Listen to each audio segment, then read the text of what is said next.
இந்த விழாவுக்கு வந்திருக்கும் உங்களுக்கும் என்னுடைய மனமார்ந்த வணக்கத்தை தெரிவித்துக் கொள்கிறேன். 60ஆம் கல்யாணம் ஆகுது.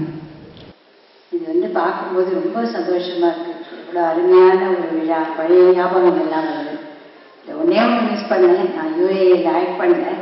ஆனால் சத்தியமா சொல்றேன், மது என்டர்பிரைசஸ் எடுத்த சத்தியமா சொல்றேன், இந்த டிவி சீரியல்ல நானும் வெளிநாடு மூர்த்திக்கு இருக்காரு, நானும் மகேந்திரா டைரக்ஷன்ல நினைச்சோம். ஸோ நிச்சயமா அந்த கனெக்ஷன் இருக்கு. அந்த கனெக்ஷன் மட்டும் இல்லை, அவர் ஒய்ஜிபி அவர்களும் பட்டு அவர்களும் நடிச்சேன். அந்த காலத்துல நாடகத்துக்குன்னா எங்க பாட்டியும் எங்க அக்கா மாடி லட்சுமியும் அழைச்சிட்டு போவாங்க. அப்பவே நான் இந்த நாடகத்தெல்லாம் பார்த்துருக்கேன். ஸோ ரொம்ப எனக்கு சந்தோஷமா இருக்கு. அதுக்கப்புறம் நிறைய நாடகங்கள் மகேந்திரா என்னை கூப்பிட்டாரு. நடுவில் கூட ஒரு நாடகத்தில் நீங்கள் நடிக்கக்கூடாதா சச்சுமான்னு கேட்டாரு. நடிக்கணும்னு ஆசை தான், ஆனால் கூடவே ஒரு பயம் இருக்கு. ஏன்னா நாடகம்னா அதை ரொம்ப கரெக்டாக அந்த டைலாக் இதோட கரெக்டாக பண்ணணுன்ற ஒரு ஆசை. ஏன்னா அது நானும் நாடகம் நிறைய பண்ணேன். இருந்தாலும் இப்போ கொஞ்சம் நடுவில் வேறு வேலைகள்லாம் இருந்ததுனால அதில் கரெக்டாக பண்ணணுங்கிற ஒரு இது இருந்தது. இது இந்த யூஏ ஒரு ஆலமரம் மாதிரி. அந்த ஆலமரத்துலேருந்து பல மரங்கள் கிளைக்கிளையாக போயிருக்கு. ஆனால் அதுக்கு ஆரம்பம் தான். அதில் அவர் ஒய்ஜிபி அவர்களும் ராஜம்மா அவர்களும் தூண் மாதிரி நடுவில் இருந்தது.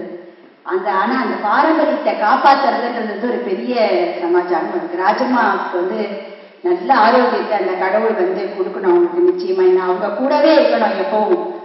ஏன்னா அந்த மாதிரி ஒரு சப்போர்ட் இது கிடைக்காது. அதே மாதிரி மகேந்திராவும் எடுத்துக்கிட்டாக்க எவ்வளோ அக்கறையா இது அவரும் நிறைய படங்கள் நடிக்கும் பொழுது எவ்வளோ இது இருக்கு. ஏன்னா ட்ராமாவில் நாங்கள்லாம் ஆக்ட் பண்ணும்போது, ஷூட்டிங்கில் ஆக்ட் பண்ணும்போது ட்ராமாவா சாயங்காலம் 6 மணியான போயிடுவீங்களா இப்படிலாம் இல்லை.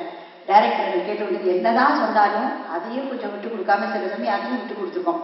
சில படங்கள் நீங்கள் ட்ராமா சாயங்காலம் போகிறதா இருந்தால் வேண்டாம்னு எங்களை சொல்லியிருக்காங்க. அதையும் நாங்கள் ஏன்னா ஏற்கனவே கமிட்மெண்ட் நிறைய சபாஸ் இருந்தால் அப்போ எக்கச்சக்க சபாஸ் இருந்தது. அவ்வளவே முன்னாடி ஒத்துக்கிற டேட்டை எப்படி இது பண்ணணும், அதுக்காக படங்களையும் நாங்கள் விட்டு கொடுத்துருக்கோம். ஏன்னா என்ன இருந்தாலும் அந்த நாடகம்னு ஒரு இது ஒத்துக்கிட்ட அப்புறம் அன்னைக்கு ஏதாவது மிஸ் பண்ணால் அவங்களுக்கு ரொம்ப ப்ராப்ளம். ஸோ அதெல்லாம் அவரும் எல்லாத்தையும் ஒரு கட்டுக்கோப்பாக பார்த்து இன்னைக்கு இந்த அளவுக்கு கொண்டு வந்திருக்காரு அப்படின்னா நிஜமாவே அவருக்கு ஒரு தனி பாராட்டும் கை தட்டுறது நிச்சயமாக நாம் கொடுக்கணும். அவங்க கூட சுதாவை எடுத்துக்கங்க, மதுவந்தி எடுத்துங்க.